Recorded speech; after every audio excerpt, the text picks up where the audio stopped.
Ready or not, Let's do something crazy when we start. I don't know. moose ears. Yeah.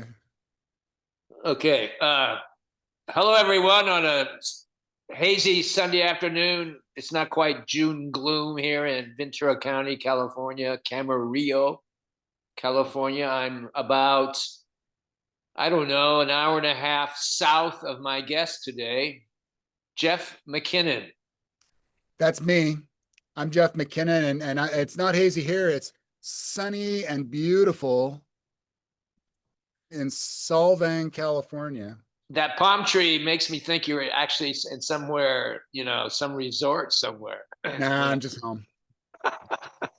And it's Sunday, July 20th, 20, Sunday, July 20th. 2025. I almost said 19 something. Yeah.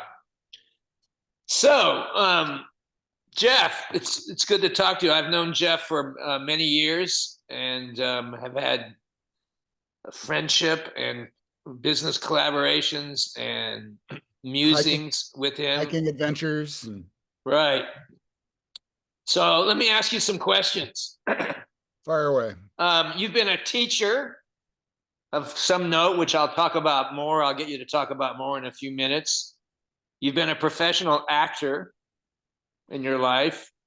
You've been a father to two daughters.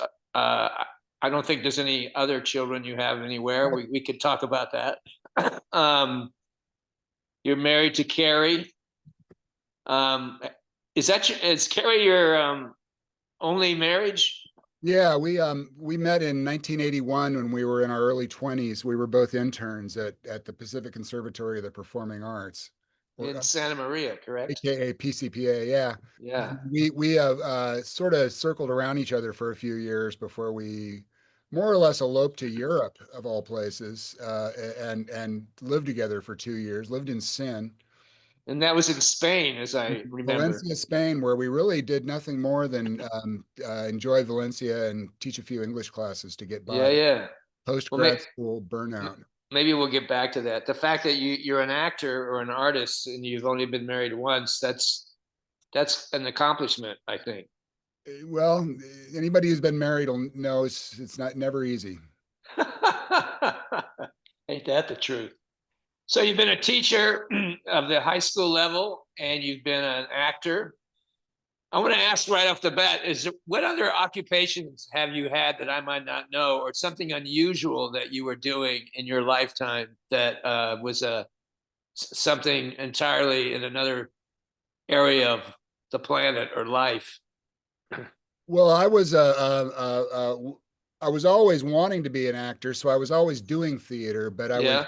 for years. I up until I was about 22. I had about 3 years of being a retail dock manager, where I would check in merchandise, and you know, fill out paperwork for the overages or the underages, and eating damaged food that came off the truck. And Wow. yeah, so Is that this was. was this in the back alley somewhere, like on a loading dock or at Yeah, a well, port? it's Or kind of like behind I Magnin in Walnut Creek, which was a pretty high-end department store. But oh wow, we were back in the alley with, hanging with the Teamsters and the truck. yeah, yeah, wow. So that was fun, and then I was doing theater by night, but not getting any money for it. Yeah, I feel it's interesting if you're a theater practitioner or a dramatic artist of some kind that when you do another kind of job that's totally in another field, especially if it involves physical labor or calculating, like counting numbers, like this job you just described, as you're probably keeping track of objects, right? But I think those kind of jobs give an insight into dramatic art very often, like that you don't Well, realize until you're involved in some creative no, and it's process. true. Well, it's true indirectly, I think. Very much for me, it was anyway, because it made me kind of long for the theater life more. Doing the shows in the evening, it amazes me now that I would, because I come home and I'm tired by like 6:30 at night. Whereas when in my younger days, I was just revving up for round two. You go out and you rehearse, and then you party, of course, because really the reason I got into theater was to have a good time and to meet girls. And Uh, you do meet I did, and girls. I do, yeah. Yeah, I feel that there's many rites of passage that happen when you take the step into dramatic art. You know, like Yeah, it's not just about the dramatic art, that's for sure. yeah. It really Um, sort of molds who we become as that's right. people. Who have you become?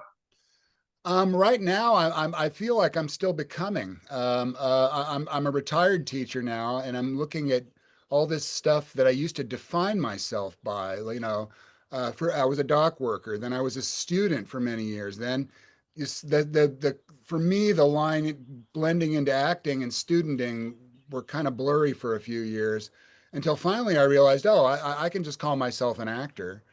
And then I realized that wasn't very fulfilling, both emotionally and financially. So I went ahead and got my teaching credential, and then I was a teacher, and for 25 years. But you borrow from all these pieces that you pick up on the way. And now I've been retired for a year after basically 40 years of acting and teaching.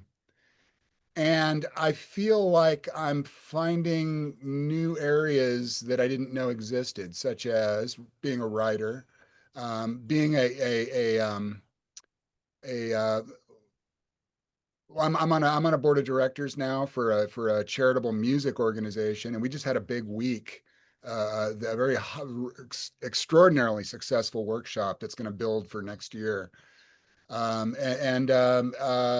Finding my volunteer spirit, but also figuring out what it's going to be like to be a solo theater artist. And as you know, rolled into theater artist, you're an actor, but you're also a creator, you're a director, you're a Yeah, producer, um, um, uh, you're a schmoozer. There's all these things rolled yeah. in. You got to work the room, whether it's public. You got to promote yourself constantly. Yeah, So public, publicly or subversively. You're always, have exactly. a And profile. and Let's being a stay. public, oh, go ahead. No, I was going to say let's stay with the teaching. I was going to ask you. To me, a teacher is being very familiar with that role myself. A teacher, the job of teaching is one of the most important and one of the most difficult and challenging occupations one could have. And I think only a few can really fly and accomplish great things in that area because I mean, you have to have your head on a swivel. What I mean by that is you have to look in all directions and take information at all times. You have to read the room at a very high level. I mean, It's like being an actor. as simple as that.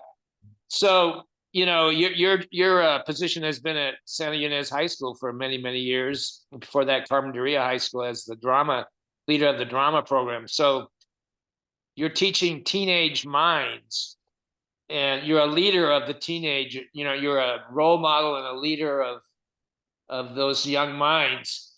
And so, how do you see that role? I mean, how did you approach that role, that important role in the lives of these young people? You know, I grew up my dad was a teacher, so I grew up around it, and he taught high school, and I grew up watching him interact, not just with the students, but with the whole high school culture and the other teachers and this camaraderie. And he was really good. He really connected with his students, and there was this outpouring of grief, all these grown people when his obit came out a few years ago, and saying, oh, he was the best teacher I ever had. And that's the mark that hopefully we leave. But for me, it just seemed like a natural fit. The things I worried about as a teacher, which were the same things I worry about being an actor, which is being prepared, being present to the people in the room and all that stuff, but also knowing where I'm going with my lesson. Yeah, yeah, yeah. Not just trying to survive one day, like I discovered many teachers do. And teachers go through such a high level of anxiety like all the time. But I felt, compared to my fellow teachers, I was wound a little differently. I was used to being wound up that way because that's what an actor does all the time. Yeah, it seems to me that I mean, my definition of a good teacher is one who's um, teaches what they know, is honest and is passionate. And I think you have all those areas. Also, it's just something you just said that's very interesting to me that I think the teachers that don't succeed are the ones that you said you have to know where you're going. And I think the ones that don't really succeed are the ones that maybe have looked at the book or, have Yeah, they're kind of painting by numbers. they can't go further. They can't, yeah, right.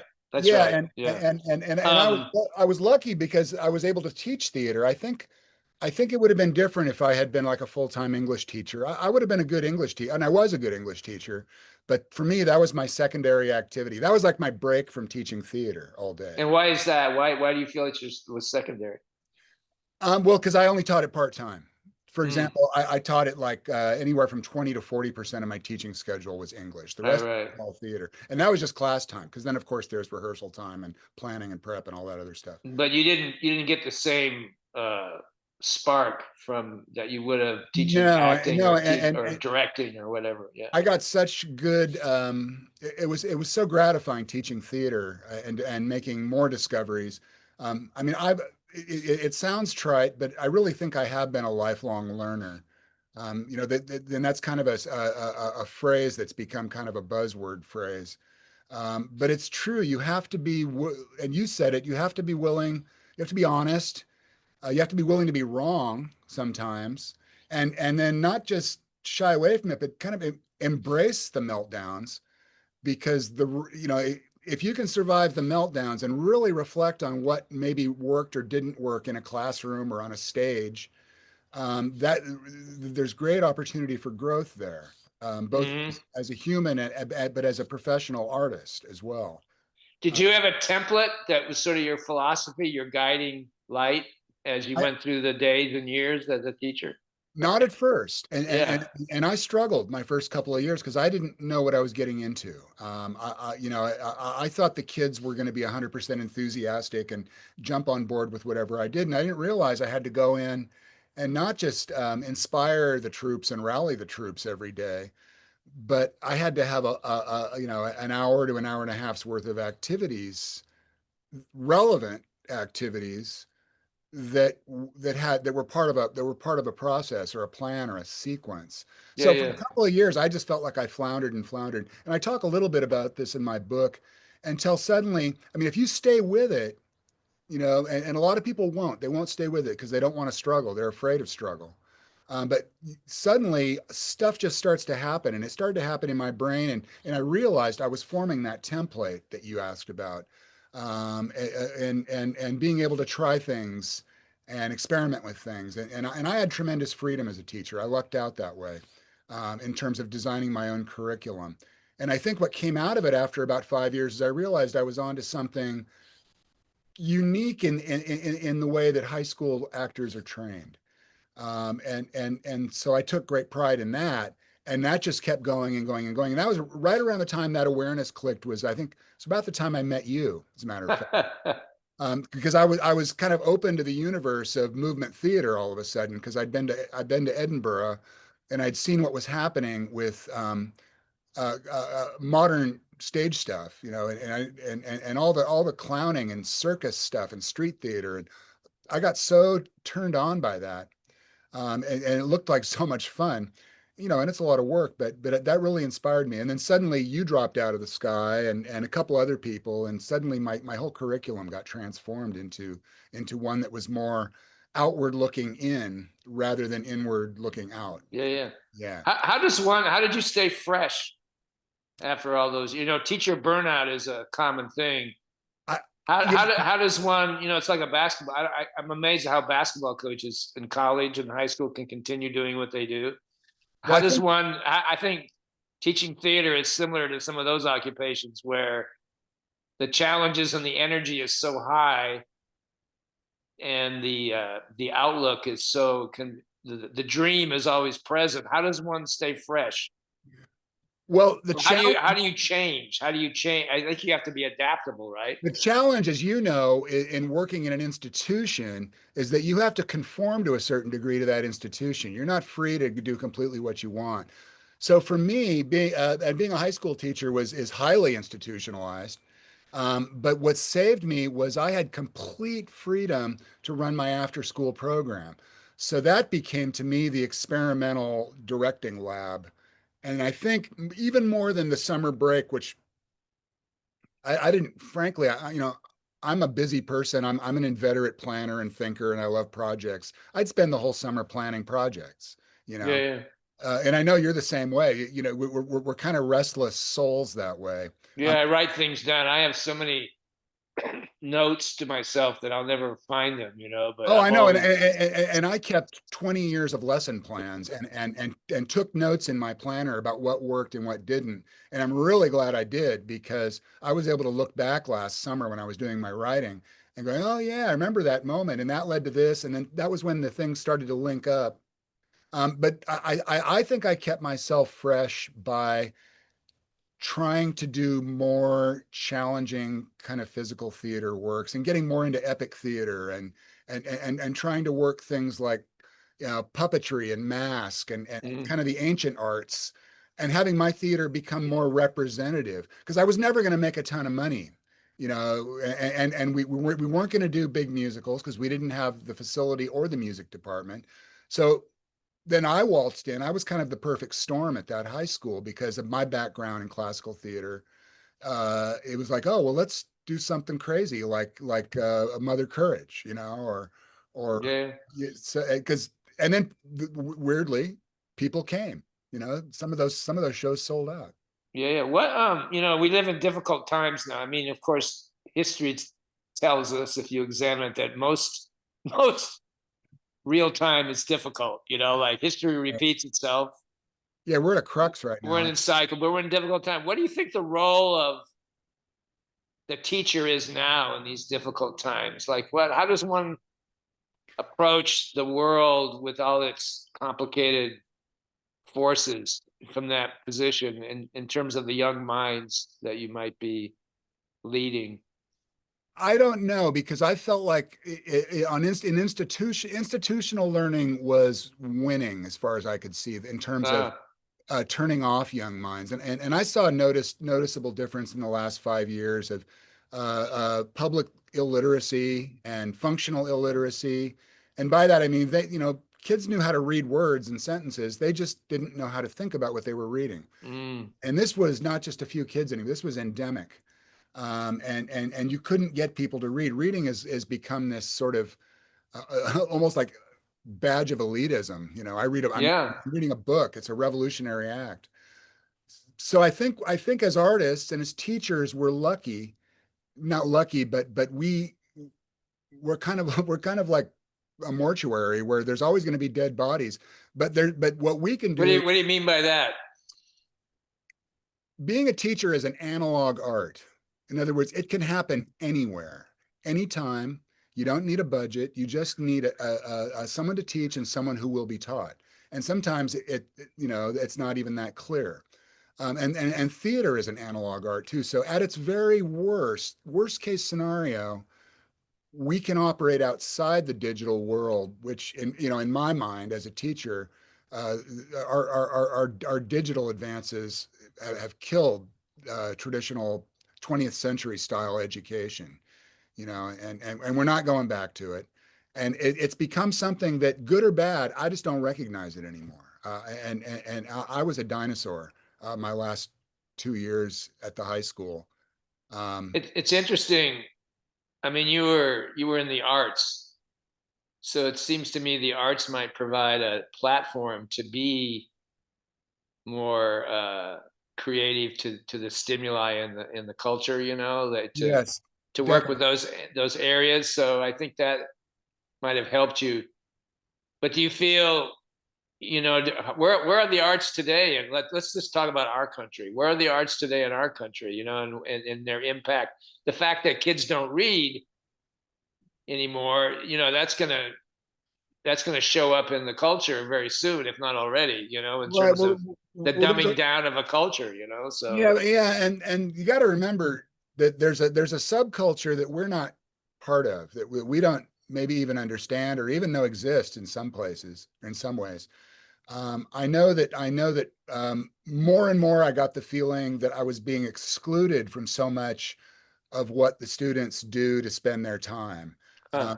They're very dialed into certain things that, they're very good at manipulative technology, and film and animation and stuff like that. As long as if it's digital and if it's on a screen with a keyboard, they're very good at that.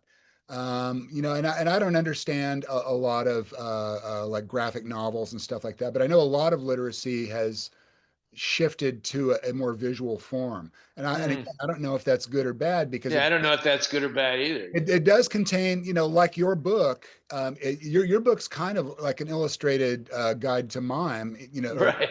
out of your brain. I found it, in fact. I was looking for it at my house. I finally located it, and was flipping through it going, you Well, that's nice to know that it's lost somewhere.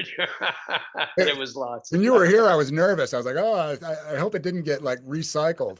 No, but I found it. It doesn't have anything on the spine, so all it is like a blue line in my bookcase. Yeah, yeah, yeah. But your book and graphic novels, you don't necessarily need to read every word that's printed, and there are so few words. So I think this generation they're artistically drawn to the visual.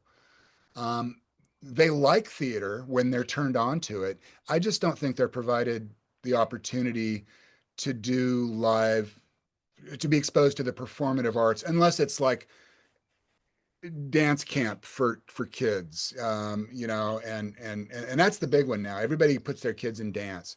Mm. Hopefully music's making a comeback. After what I saw this summer, with this group I'm working with, I'm encouraged by that.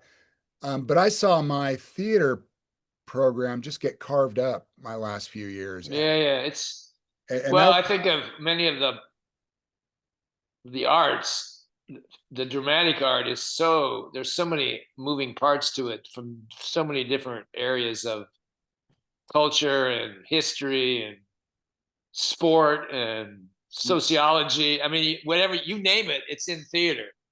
So you're kind of a jack of all trades, it's and true. maybe a master of one or two things, but you really do need to be aware of all these other components of what make life what it is. Because you're going to work with all these people. Exactly. Yeah. Theater is hands down the most collaborative of all the arts. Yeah, for And, sure. and it brings all the arts and sciences together. And if you think about it, theater's one of the oldest pillars of civilization. It's the storytelling around the campfire. It's Yeah, yeah. talking about the day's hunt and getting up and putting on a bearskin and doing your bearskin dance around the fire. Yeah. And What do you feel? I want to move on to your book, Cheat Out, but just finishing this little section. What do you think? What do you think the future holds? Where do you think we're going?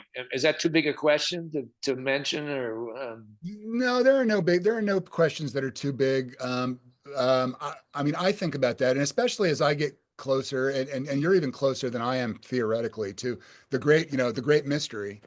Um, the older I get, yeah, I'm in the departure lounge. You're just about there. I'll open the door and I'll I'm I'll, standing I'll in bring you line to the outside. booth. I'm standing in line like the bathroom at the I'll LaBelle. bring you to the buffet pretty soon. So. No, but the older I get, the more I think about I got to leave something behind, even if it's just a record. Because and I don't know if that's just human nature, vanity, Hmm, or good question.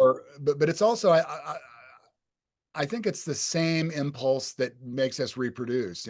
I'm trying to keep knowledge reproducing and skill and art, and I know you're very much dialed into that right now. It's like, what is what is our legacy, and does it even matter anymore what our legacy is? Yeah, I'm worried about the length of my toenails and the thickness a little bit these days. So, I can't even see my toenails anymore.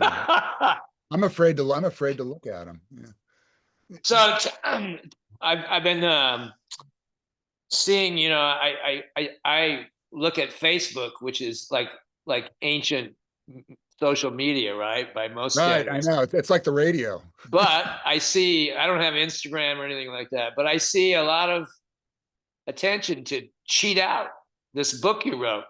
Tell us about the book, and you've in what's going on and why and how and what. I I'm happy to tell you about my book, Cheat Out. There it is.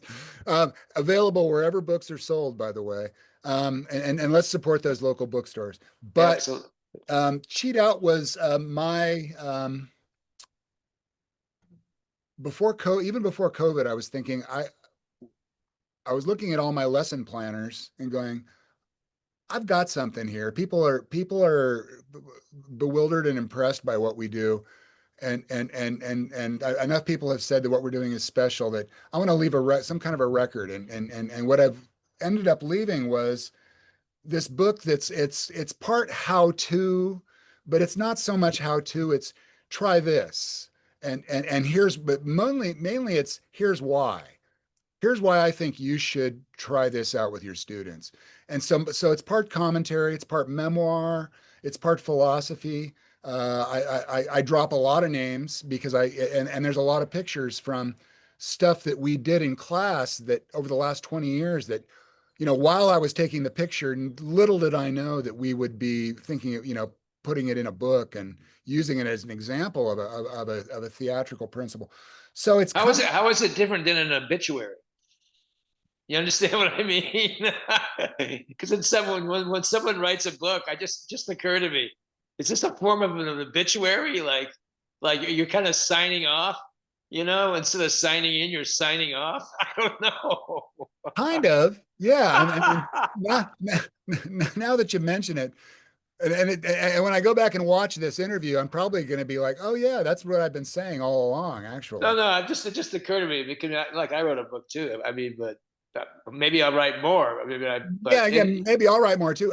Are you glad you wrote your book? yeah, I am. Yeah, It yeah, was I'm really. very Yeah, satisfying. it is satisfying, and in a way, it was kind of a relief because it makes me feel like maybe what I did mattered.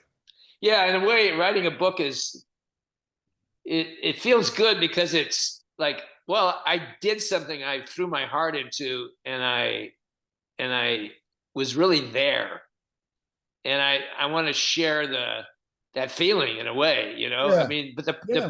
the fact that you were there is very important. I mean, a lot of people have written books, I mean, that's a stupid comment, but I mean, books, even people, people write, Oh, even. books are a dime a dozen. Yeah, and Yeah, so I mean, but or it means less. you've been there. You've been somewhere important to you or to others. Right. And I didn't want to just write another acting primer, because Yeah, yeah. I don't even feel like I'm qualified to teach acting. I think what I teach more is stagecraft. Uh-huh. Like here's how to prepare, You're not making me cry. I got some sweat in my eye. And it's a hard I driving, gotta I gotta address it instead of trying to mask it. All right, okay. it's a hard I, driving interview. Brought, I know. brought you to tears. Um, uh, where the hell was, oh yeah. So I'm actually proud of the tone of the book because I don't feel I get preachy. I just basically say, here's what I did, and here's what you can expect. And realistically, it won't work half the time. But try it. And if it works, then try this on top of it. And I do that throughout until pretty soon I was able to consolidate some of these sequences. And I realized while I was writing it that I was able to articulate things that I had never thought about before while I was teaching, to the point where I almost wanted to go back and teach all those lessons again.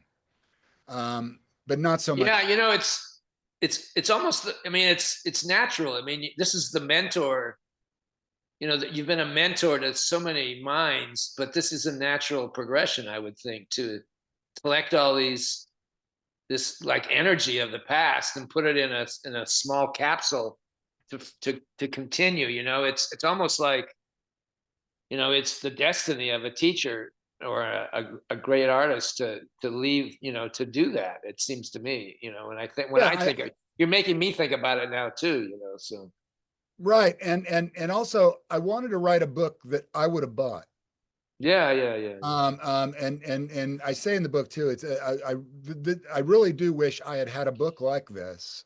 And lots of books have some of the stuff in this that I have, but no book that I have found tells you how to apply it to like a full semester of a class. Yeah, Pretty, yeah, yeah. pretty much week by week guide. And I would have been, oh man, I'd have paid good money for it. And what I find interesting about that is, some people will not like what I say, but I don't know if I believe in education departments in a university, because I feel, first of all, one who teaches well, you don't learn it out of a book, you learn it out of experience. So this what you've written is, you couldn't have written this 30 years ago at all, No, no, so or even 10 years this ago. is the real deal, and that's important, I think. And I don't know how you felt while doing your book, but while I was writing my book, I was like, oh, this is almost like me, not at the end, but just having been interrupted.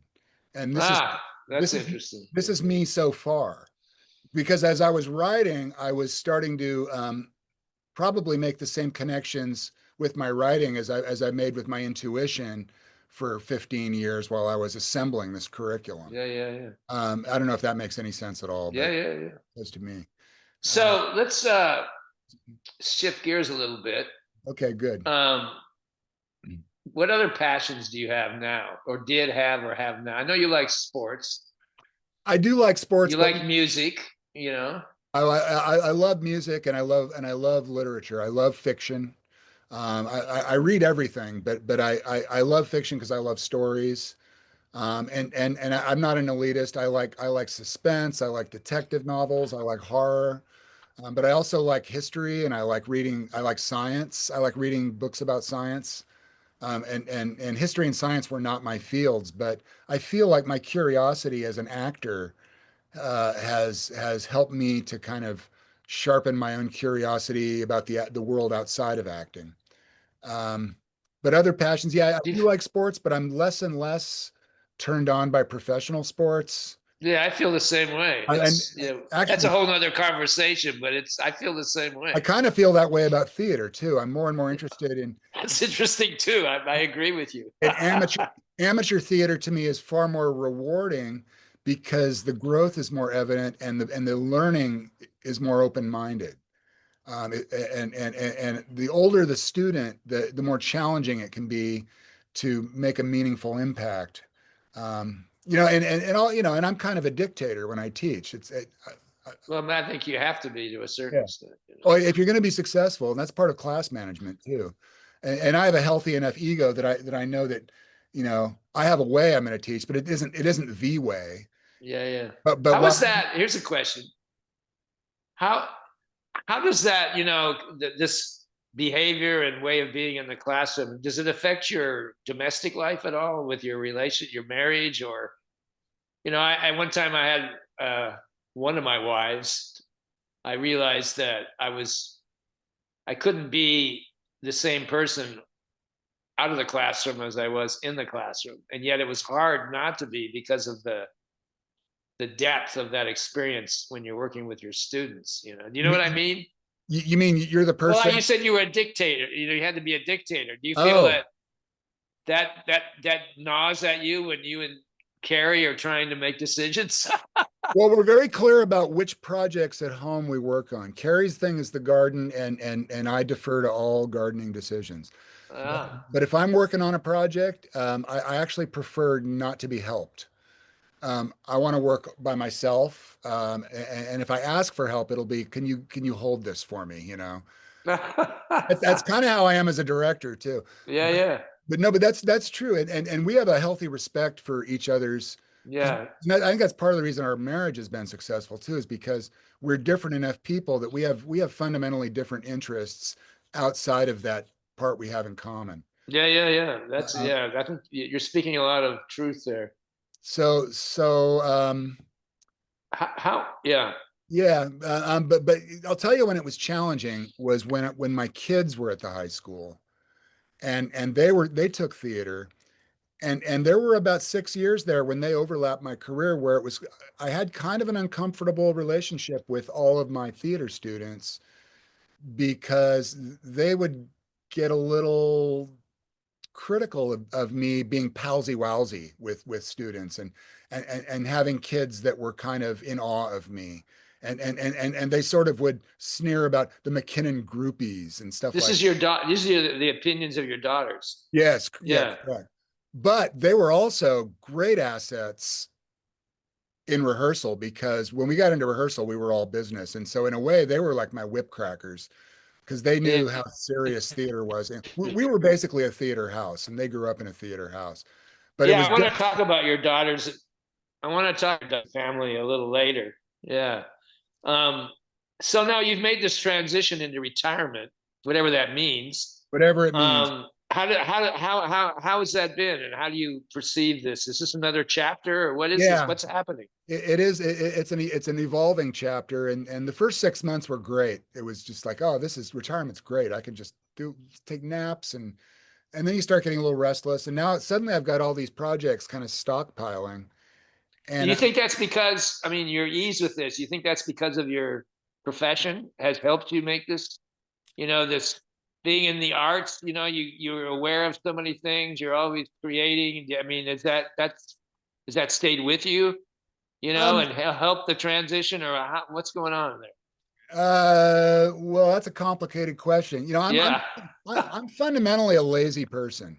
Um, when I'm working, I'm obsessed with work, and I don't, that's because when you're directing a play and teaching high school, you're typically working anywhere from 8 to 12 hour days, 5 to 6 days a week. So you think nothing of it because you're really into it. But my laziness helped me think the first 5 or 6 months of retirement were great. But I think my drive started to kick back in uh, probably about 6 or 8 months ago, I guess. And I started to get involved in a couple of group things. And then suddenly there's all this stuff happening. And I'm at that stage now where I have to check the calendar all the time to see Yeah, yeah. what's going on today. Like this interview I had to have in front of me because we just had this band camp piano intensive thing I was part of this week, and next week I'm giving a book talk, so I'm preparing that, so suddenly there's all this stuff on the calendar, and yet compared to my teaching life, it's so small. It, Yeah, it yeah. That's so interesting.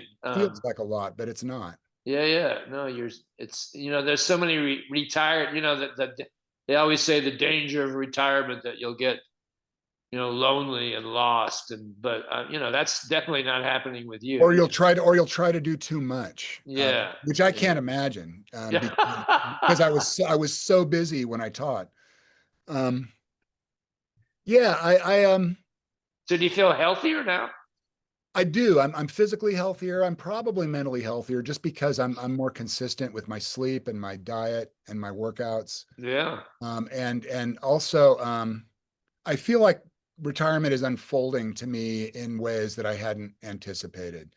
And I probably shouldn't be surprised because on the flip side of me being a lazy person is that I'm also a restless person. I get bored easy. I'll get really into something and then I'll be bored with it. Um, and, and and it's like, okay, what's next? What's the next project? Yeah, I know that danger. Yeah. Yeah, Yeah. so it's kind of a fine line because it's really important to be rested. Um, when I was working myself ragged, it would affect my temper at home and stuff like that. I would stress about things the night before that I had to do in the morning, and I had these long days, and everybody's on my back and blah blah blah, and you know and you get used to operating at that level for 20 years. It's probably not very healthy.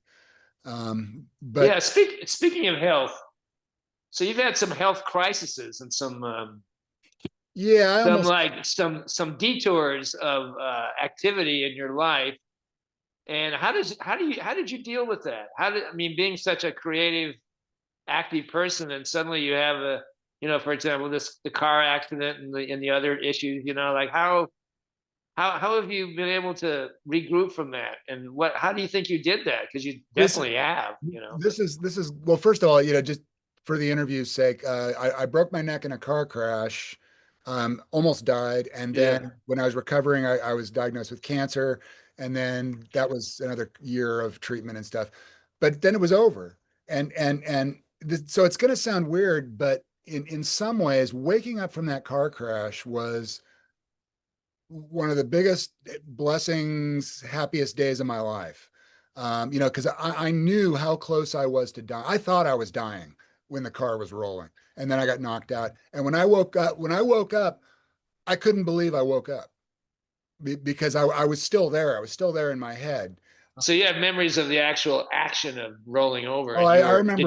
you were thinking that this could be the end? Oh, I remember thinking, well, this is it, because the car rolled about 5 times, and it rolled sideways, probably a good thing. Um, but I remember everything up to a big white flash, which is when the ceiling came down and pounded my head. Ugh. And then I woke up and I was in pieces, literally, and they were carrying me off to a helicopter and blah blah blah. But it was coming back from that. I mean, it was a near death experience. It does give you a different perspective on kind of the bullshit in your life, or what you can start calling bullshit. And I know Yeah. you've had some scrapes with the dark side. So Yeah, I'm just that I remember the enlightenment I felt after some of those scrapes, but and then they kind of disappear, some of them after a while. But I mean, have yeah, you it's been able to euphoric. keep this keep the enlightenment to It this day? No, it is. I mean, you're right. It's euphoric for a Yeah, while. yeah, And even months afterwards, I would take walks and I'd had my cane and my neck brace and I'm hobbling down the street and I'm looking at the hills that are green and they just glowed, and butterflies and birds. And I remember just walking around like this, looking at the world and just going, oh my God, everything's so beautiful. And then that wore off. And, once I was able to walk again, you tap into the ho hum yeah. I vibe. remember people told me, "Oh, you're such a generous, nurturing personality." Right after some of my events, and now I don't know what they think about me. So I mean, it's hard to Yeah, keep that enlightenment with you. But you, it is. to, And you somehow need to remind yourself of it. I find working with kids helps a lot, especially little kids. yeah, And that was a new discovery I made since retirement, because I've done a couple, and I've got a couple more classes with like 6 to 8 year olds, and I find my paternal side very strong, and I really do just want to take care of them, and I want them to have fun and have fun with each other, and other outside of that, they can do what they want, but they need to, I don't know, and that gave me an appreciation. Parenthood was really probably the best thing in my life, having my kids. Obviously my wife has been I a did. great, You kind of froze it. What did you say? I said having kids was probably, Yeah, you're breaking up. I don't know if that your energy is no, I don't know freezing that. us. Yeah, you were breaking up earlier. In fact, it looks like you're frozen now. No, Oh, there no. you are. Yeah. Can you see? That's the mime in me. Like I, it it. and Uh, yeah, yeah, but so having kids, and teaching kids, and finding the joy in our marriage in spite of how much we grind on each other. yeah. It's Wow. like wow, we have this relationship and it really is worth fighting for, even though part of the time I just can't stand it. Yeah. But boy, it's so integral to my being alive now. Yeah. Yeah. Yeah. Wow. That's I can't imagine not having this partnership now. yeah. That's incredible. Tell And, me and about your two daughters. Like you're a man that is in a household with three females for most of your life. Now there's just Carrie with you. But what did you ever think about what it would have been like to have a son, or what the differences were, or I mean, or do you um, don't even go to those places, no, I like don't go to those places. And yeah, I never really did. People would ask, "Oh, are you going to keep trying?" I'm like, "For what?" yeah, yeah. I have No, I two. don't mean it in terms of value. I just No, meaning no, I know you don't. I know you like don't. men are different than women, so What have you learned about the fair sex, as they say, through this journey you've had? I've always had strong women in my life, always. And, Uh-huh. and I think that's helped a lot. And then, so it's probably right that I would have a wife and two daughters. And my daughters live in this age, this sort of binary system of gender. And so my oldest daughter is declared, non-binary. She's not a she, she's a they. Nora, their name is Nora, and Nora says, "Well, I'm not a boy or a girl. I'm Nora."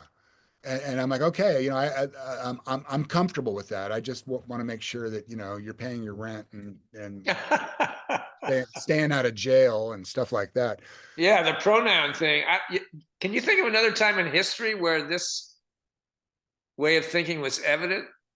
And I don't. I'm not in our time. Like No, it's it it's a weird social revolution on like an academic scale, yeah.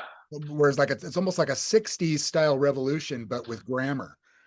you know, Uh-huh. and language. And I think it's healthy. I think the English language, it is the youngest language on earth, because it's an amalgam of other languages.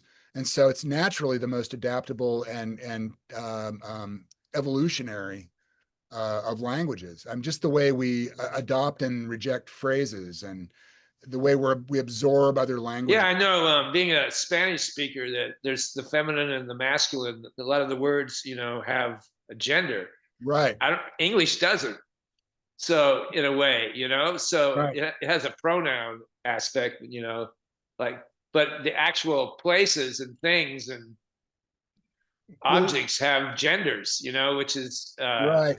so English in a way, like you say, is a little more neutral in some ways. Well, and using gender non-gender pronouns, gender-free pronouns, whatever, it's a political act, I believe, and I think my daughters would agree, because the whole point of not having gender pronouns is that gender pronouns tend to reinforce gender role stereotypes and Mhm. traditional male oppression, but it's not just in genders too. It's like words like the unhoused or uh, or enslaved people. And I actually explained these to my class last year. Last year I taught, and I said, we're not going to call them slaves. We're going to say enslaved, because they're people. They're not slaves. They're people. They were people who were enslaved. And they're like, oh, I see that. They kind of lose their humanity. And so I was really proud of the kids for not, Interesting. people weren't going, oh, it's so stupid, because How have the women in your life, whether it was your mom or an aunt or your daughters or your wife Carrie, how have they influenced you? Do you think, well, my sisters would probably disagree with me, or but your sisters? Yeah. I felt that our house taught, in its own '50s, '60s way, taught the three boys of the house about equal divisions of labor. Even though we picked up the dog shit and they, cleaned the bathroom, that kind of thing. But we all had to empty the garbage, we all had to do the dishes, we all had to clean the floors, all that stuff. And it was we took turns. And if somebody didn't do it, you caught hell. And so I grew up in that system. And the great thing about my wife too, and I think this is the reason we were compatible early on, was that we both realized we're going to pay our own way, and we're both going to have jobs. And we're not going to have two bank accounts. We have one bank account. It and that's helped out, because there have been times when she's been making good money and I've been making practically nothing. So we've always gone on the lump of stuff that's ours.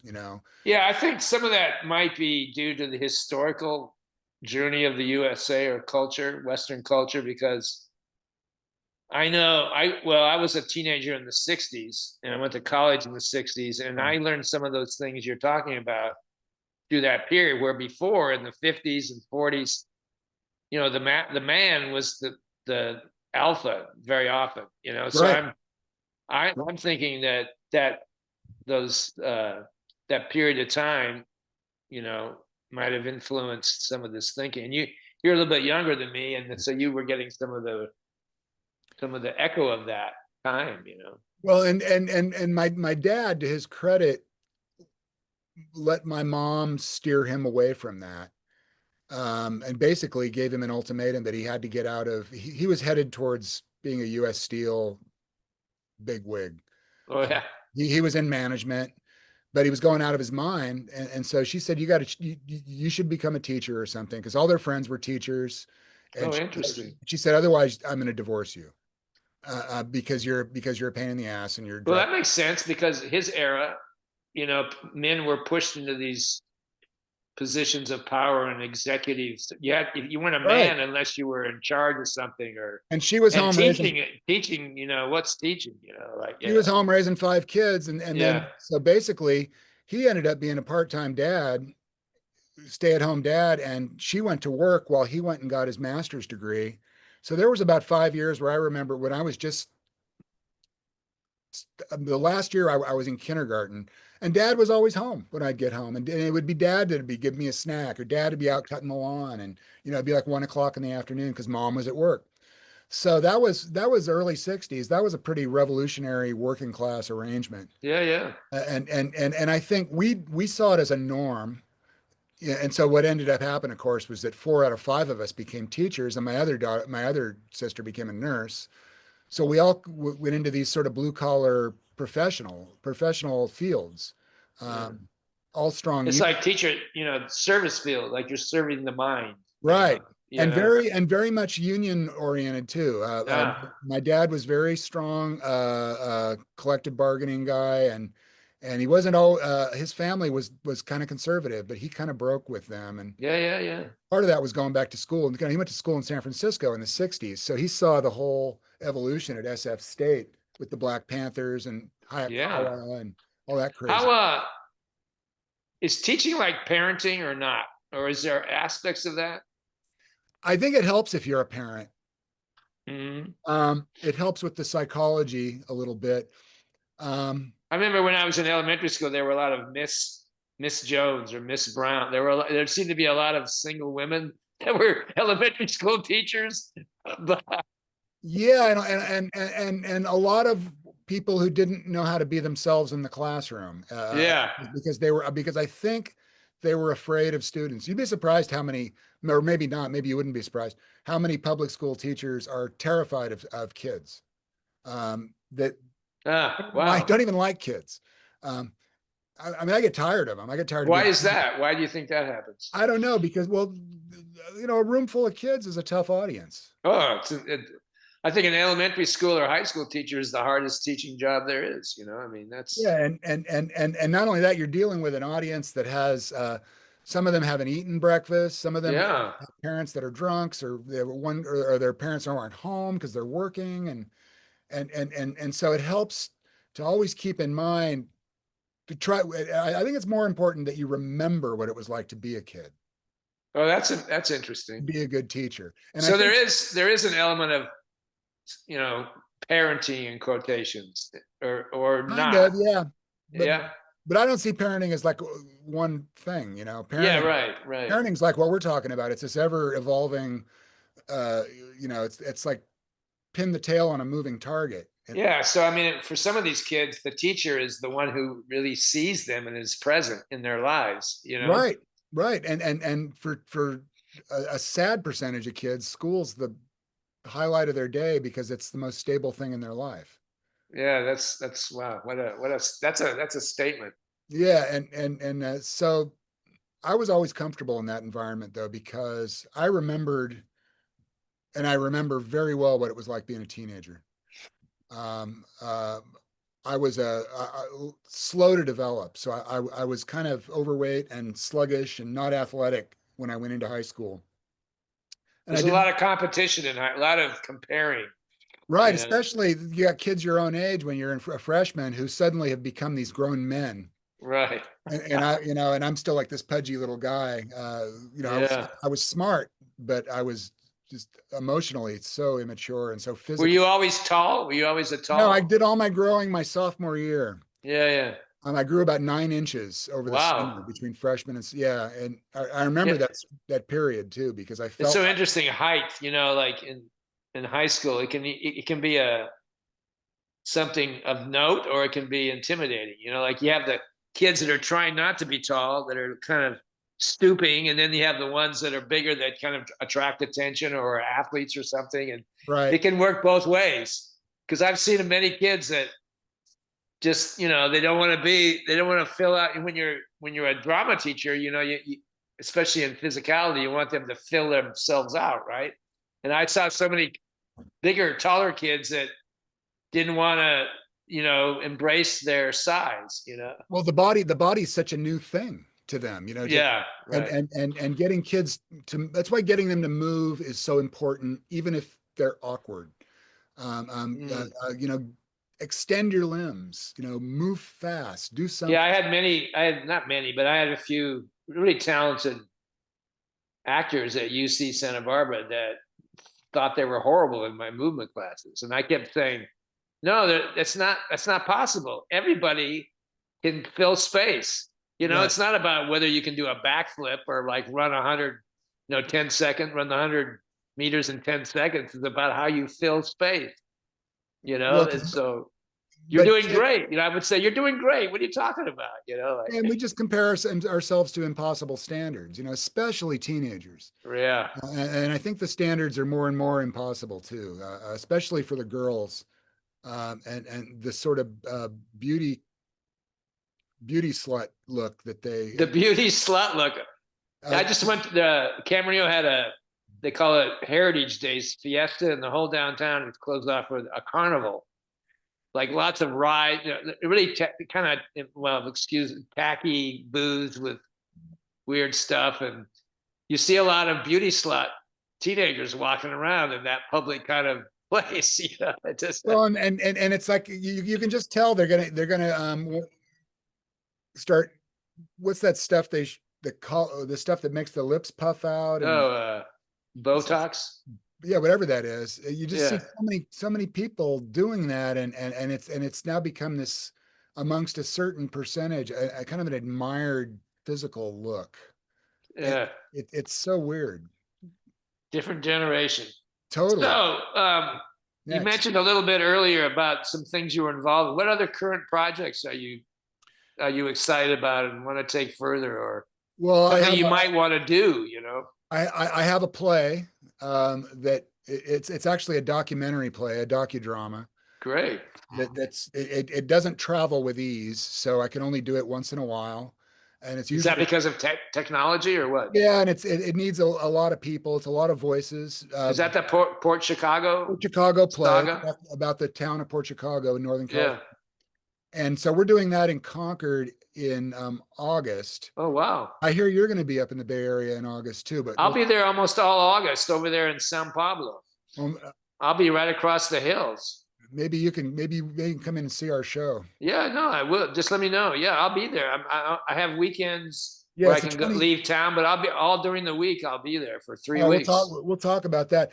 But I'm excited about that because it is attracting attention as a historical phenomenon. Yeah.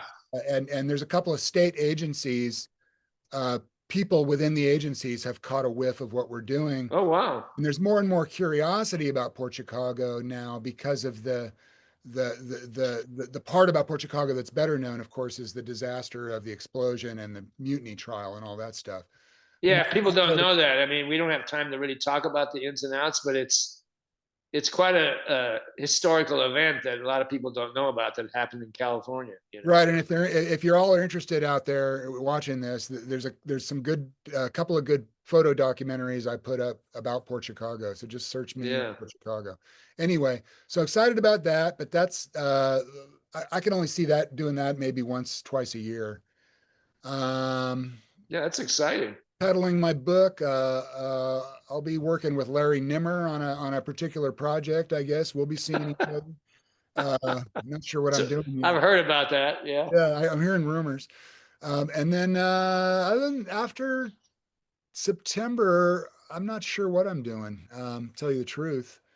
Yeah, Um, it's interesting in later life, you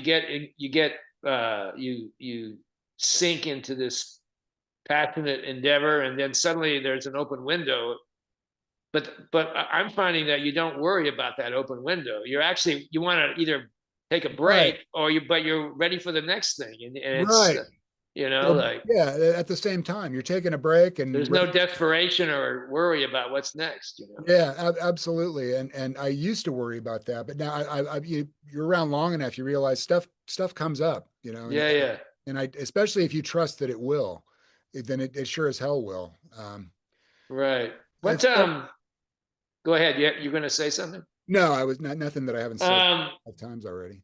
okay, here's the big question, Go maybe leading to the flies. curtain. But what do you think about legacy? What is all that about? We talked a little bit about it earlier, but I mean, what is that important, not important? I mean, especially for, I would say, performing artists are in the public eye. So this idea of being Well, it depends. present for someone else has been important in different ways. But what, and then writing the book and all these things. But what does that really mean? That's another double-edged question because the word legacy means different things to different people. Uh huh. And people were asking me when I retired, it's like, well, you've left such a legacy behind. It's like, well, I don't like to think of it that way because I don't want to leave anything behind yet. And the thing I'm leaving behind that I'm not doing anymore, I don't have any control over anymore. Um, my legacy is, I think, it even feels weird saying my legacy. Um, Maybe there's several legacies in a lifetime. Maybe I mean, I think my children are my best legacy. ah, They're both great, cool, creative people. They're both artists, and they're both intellectuals, and they're both musicians, and they're people I would want to know. I would want to be friends with them if I wasn't their dad. that's cool. Yeah, Yeah, yeah, they're cool people, and Nora. Nora's had yeah, had yeah. had you for half a dozen Yeah, classes. I I don't think I've met Cecilia. Have I? don't think you have either. Yeah. But as far as my teaching, I've like been in her room. That's Cecilia's room, right? Isn't it? right, yeah, yeah, Yeah. banjo in the corner and all that. Yeah, yeah. Yeah. Right. She wasn't in it at the time, by the way, in case No. yeah. Um,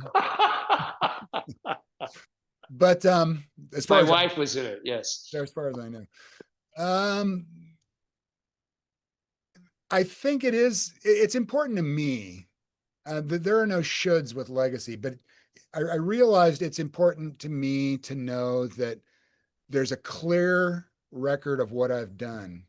And we've circled back to how good it felt to get the book written. I feel like, okay, that was very liberating to write that book and publish it because now I don't have to worry about that thing anymore of Uh-huh. people won't understand what we did.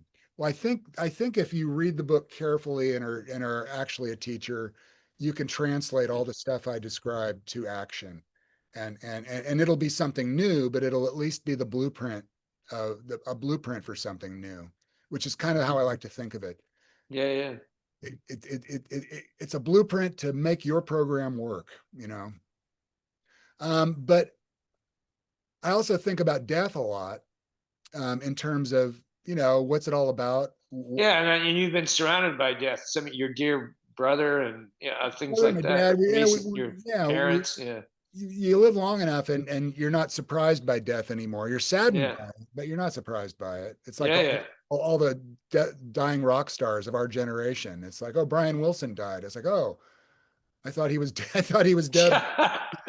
Are you this is a crazy question. Are you prepared for death? I So to speak. Even though you no, were close to it at one point, maybe you've no, seen the doors starting to open or what? kind of, but I'm not terrified of dying. I'm not ready to go. But I have a sense that I think what I'm afraid of more is dying in pain. Yeah. I don't I don't like physical pain. I've been in a lot of physical pain, and it's not fun. Yeah. But I'm not afraid of oblivion, and I don't know what happens after death. Yeah. And in some ways, it doesn't matter what we know or think about after death. I think it's going to be some kind of it'll either be something or it'll be a huge awakening. And Yeah. I mean, it's a little bit like the cosmos. I mean, like yeah, James, I know the concept of infinity and multiple universes, it just boggles the mind, like endless, and then right. that's oblivion.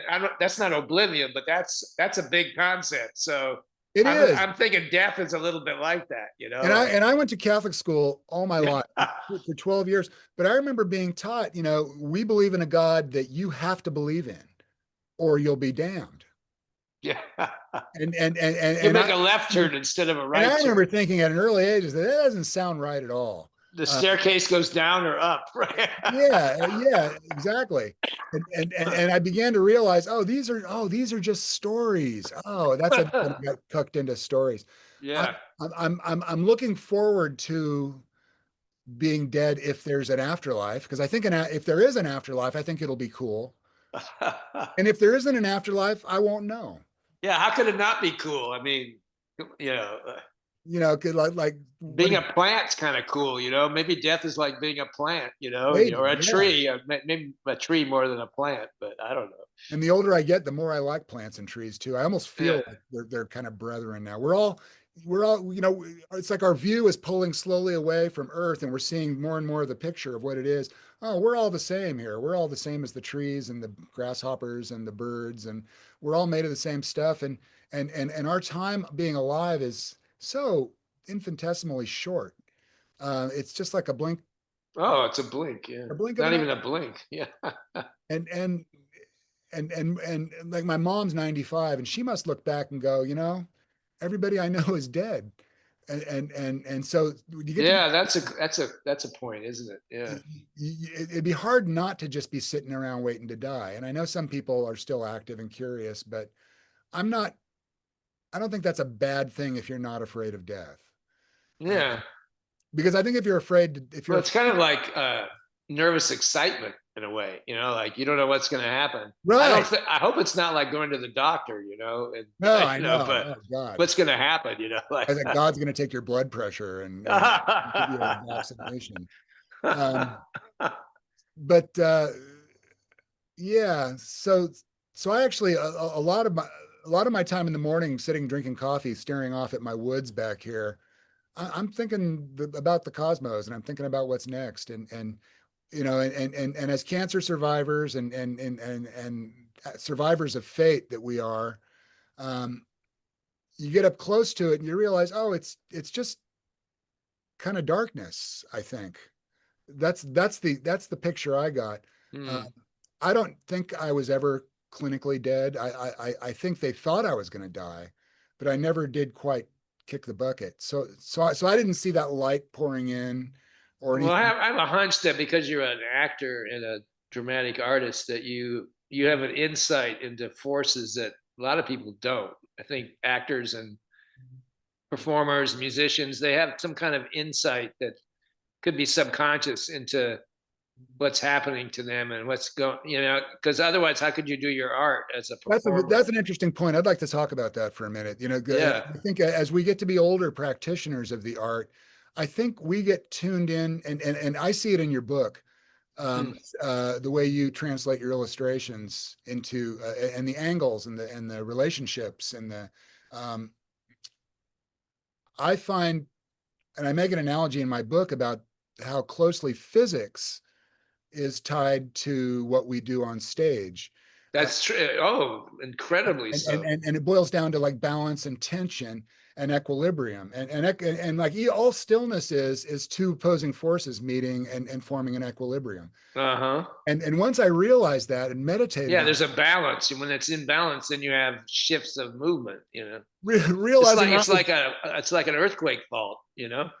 yeah, and it was one of those minds blown moments where it's like, Yeah. oh, that's all it is. I And never thought about that. It is like an earthquake fault. I once mean, you there's start and for staging, it's very useful. So of course, as a director, well, how can I use this?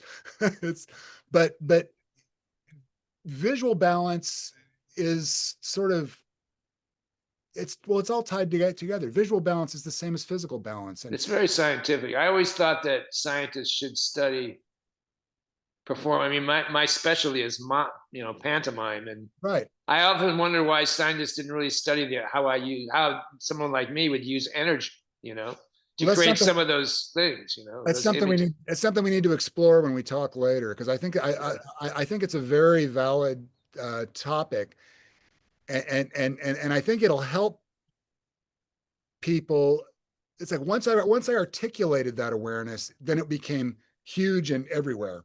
Hmm. When I'm in a theater now and I'm thinking about bodies moving through space, I can't help but think of the two objects attracting each other. You know, two objects in a space will naturally attract each other.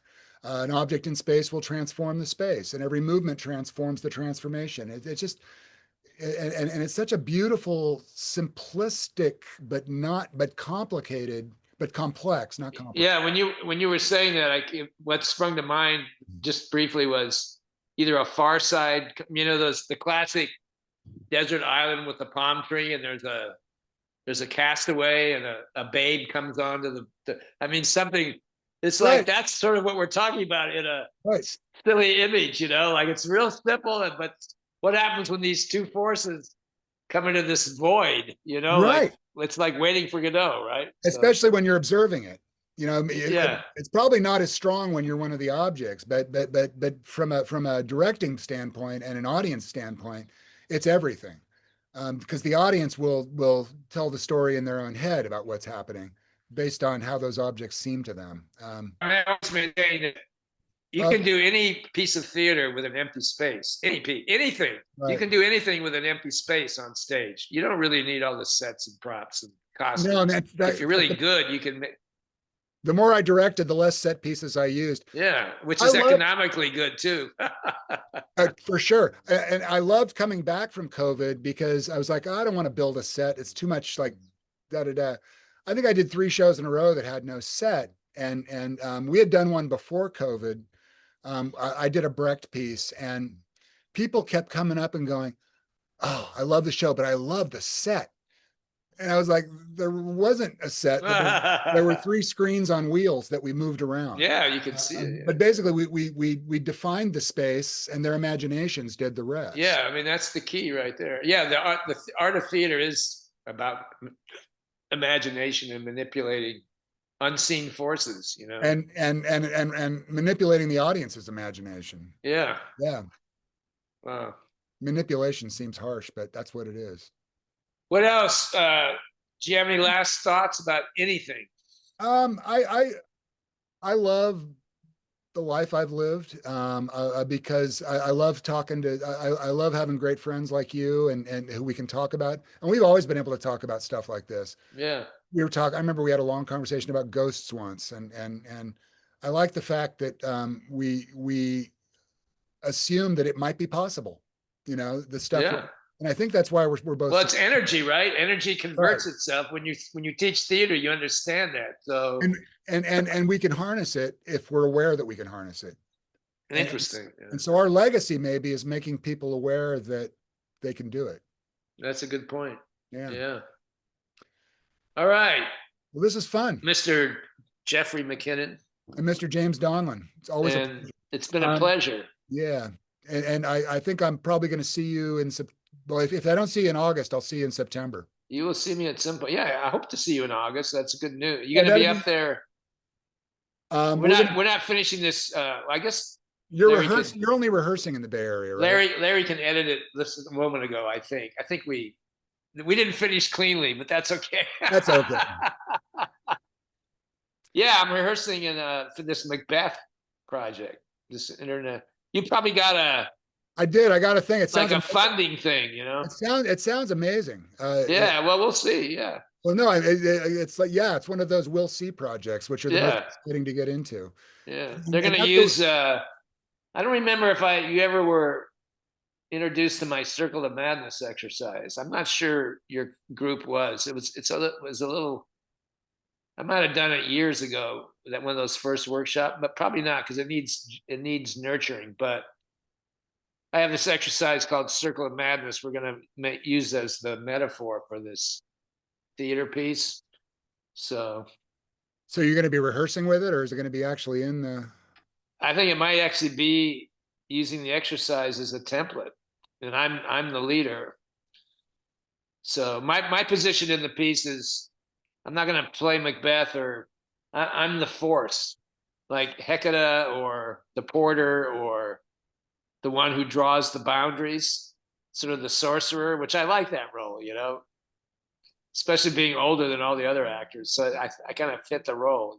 And you can be the murderer too, because the murderer is always this. Sometimes the murderer is is one of the witches. That's a good point. That's what I used the witches as the murderers, because who are those guys anyway? Yeah, who are those guys? I They're know they're that agents of darkness. they've talked about some of the other actors. There's only 6 people in the production. 6? No, 5. 2 couples, 2 of which are Italian, and me, the wild card. It just occurred to me that youth and age are very similar. So this character, like this character could be that I play could be very childlike or very ancient or both. It's Yeah, both at different times. yeah, it's very interesting. That's a good point. I never thought of I'm that. looking That I forward could to it. play Yeah, a I'll little. definitely try to connect with you in August. We're going to be up for a week, but we have a wedding and then this performance, so there might be some time. Yeah. When's the performance? I want to write it down. Wednesday, the 27th Of of August. August. Wednesday night. Let me write it down. Um, And then yeah, we if have you're in a San we have an Pablo, Airbnb for 6 people in Sao Pablo, and that's and we're gonna rehearse it at an art center in Richmond, some kind of performing arts yeah. center. So you're only about 20 minutes away. Yeah, really close. Yeah, I could probably go 2 ways, right through the tunnel or around the other way, right? it's more scenic to go around the other way. Yeah. Yeah, I like that drive from like Richmond to Port Costa. Tell me again what date was it? Wednesday, the 27th, and it's for the Concord Historical Society. But I'll talk to you before then, and I'm going to send some stuff out anyway. So it's going to be in Concord. Yeah, I'm not actually I'm doing all the tech. I've got 9 readers. They're all either veterans of past readings or professional friends who are stepping in. Cool. And it's a multimedia and what time is it? Evening, probably, 7 o'clock, and the performance takes about 50 minutes, and then Yeah. there'll be a talk back and a hangout Is afterwards. this the script that you've written? Yeah, it's a script built on transcribed statements and interviews of Oh, wow. people who were in the town, people who were kids when the town broke up, people who are long dead, recordings I made about 40 years ago. And I've assembled, I had 4 or 5 hours worth of material that we boiled down to a piece that gives a little background, talks about the explosion, and then talks about the aftermath. Right. When I probably asked you this before at some point. When did which clan came to that area? Which one of the My that's my mom's family, and they were her mom was Scandinavian, and the Swedes were the ones who all went to Port Chicago for the lumber business. Uh-huh. So Was that a port to distribute to export? Yeah, it's right at the mouth of San Pablo. Right. It's just upriver from the Vallejo Bridge. Right. And then what's what do they call the channel that goes over to Stockton? What's that called? Carquinez Strait. All the way to Stockton? Oh yeah, that's actually the Sacramento Delta River mouth. Oh yeah, it's all part of that, right? Yeah. It's where the Delta comes out into the bay. Right. That's a interesting area. That's kind of a lost part of California. Fascinating area. It'd be great to take just a motorboat up that channel. Yeah, I think I told you my dad he worked in the oil industry when he was in his 20s in Chula Vista. Chula Vista, yeah. Yeah, which is out in that area, like. Oh no, you're thinking of Rio Vista. Not Chula, yeah, Rio Vista, not Chula Vista. Yeah, Rio Vista is like a river town. Right. Island. Yeah. It's just it's I think he and my mom were first married and they lived there for 2 years maybe. Wow, that is cool. Yeah. And that's like a land of lost souls back there. Right. Yeah. It's like I remember driving from Modesto over I was going to Napa, the town of Napa, and I drove that way, and it's just like I don't never been through there before, Back roads and levees. Yeah, levees and marshes. Yeah, it's pretty interesting. Yeah. Isn't that where somebody wants to build a futuristic town? Oh shit. City? Probably. Like maybe what's his name? Or like Musk, I think, had some project. Yeah, there's there. Some futuristic boondoggle. And isn't the Air Force Base out there somewhere? Yeah, there is an Air Force Base, and there's a military cemetery too, where my dad wants to be put once my mom. Oh. I Um, didn't realize he was that connected to the military. they all served. He had 8 other brothers, and they all served. Wow. There were 5 in the war in World War II, and they all came home. God, those times. Oh, 5 really? in active Wow. service. Yeah. I can't imagine that. I've never been to war. I don't So think you have. all his brothers are buried out it's in the town of Dixon, which is up there. Uh-huh. So he wants at least half of his ashes in the Dixon cemetery to be with his brothers. Wow. And then we're going to take him and mom up to the top of Mount Diablo. And So your dad's still alive? no, but he's in an urn full of He ashes. passed. Yeah, he died 3 years ago. Where? I'm sorry, you broke up. Where's the urn? It's on my mom's You dresser. said, oh, okay, at home. Yeah. Yeah. So and so he died almost exactly 3 years ago. Yeah, yeah, yeah. That's what I thought. Yeah. But she's going strong. So it Yeah. could be a while. What does she talk about these days? She's kind of tells the same stories. She talks about how she can't remember anything, or her eyes are getting bad, or Yeah. but she never forgets a birthday or an anniversary, or we still get birthday and anniversary cards from her. Does she play the piano or anything, or No, she used to knit. reads or anything? She watches now. She just doesn't do much of anything. She watches TV, and she's always been good with keeping books. She kept the books. She pulled us out of the Depression era thinking, so she's always been good with money. So really what she does is she's got all these little card catalogs, and she's just shuffling paper all Like day. ledgers and Yeah. accounts and things. Yeah. Yeah. So, and it keeps her busy, but Yeah. she doesn't complain, which is nice. Yeah. Yeah. Huh. But her life to me looks pretty bleak, frankly. Yeah. So I was just musing that Larry will probably want to use some of what we're talking about now, because we're kind of flow of mind and flippant right that's now. okay, because we'll sound even better now that we've said it once. We'll kind of no, it's good to break open these topics, because some of this stuff I've never thought about. Yeah, yeah. All All right. right, my friend. Good to talk to you, James, and we'll see you soon. Yeah, I'm going back to Oregon on Wednesday, probably. I had a bunch of doctor's appointments. Oh, how's your hip? My hip is doing fine. It's the heart thing that's racing heart. I'm going to have a procedure in October where they put you out and they put a catheter through a vein in your hip all the way into your heart. Yeah. And they zap some electrical currents to make your heart more stable. Isn't that weird? Sounds kind of kinky. And then I was urinating 5 days ago. It freaked me out. I had to go, and now nothing's happened since. That's kind of an open question. That's I don't know if you ever had that experience, but that's shocking when you see that happen. Yeah, that's stuff that's out of our control that we feel kind of helpless about. I'm sorry. Yeah, but I feel good. I just started stretching. I'm supposed to not ride a bike for another, 6 weeks. They say I can ride a stationary bike, which leads me to believe they don't believe I'm as coordinated as I am. Yeah. They give you the lowest common denominator. Yeah, and I'm 78. That means something without really knowing me, So I just started stretching, and that's I'm way behind. I just but I have to do that if I want to. Well, walking is the best, and you can you can do that. Yeah, no, I walked a lot yesterday. I'll do it today. So I need to start upping I'm way beyond. Remember when we were visiting you a few weeks ago, it was a challenge for me to walk up the hill. Yeah. Like that's not a problem. Now I've gone past that stage. That's good. Yeah. Well, yeah. You were improving. I think you improved over that weekend. I think I did. Yeah. Right. In your stride. Anyway, so. All right. Well, good to hear. All right. We'll let you go. Okay. Say hi to Carrie. And my love to Alina. All right. Bye-bye. See ya.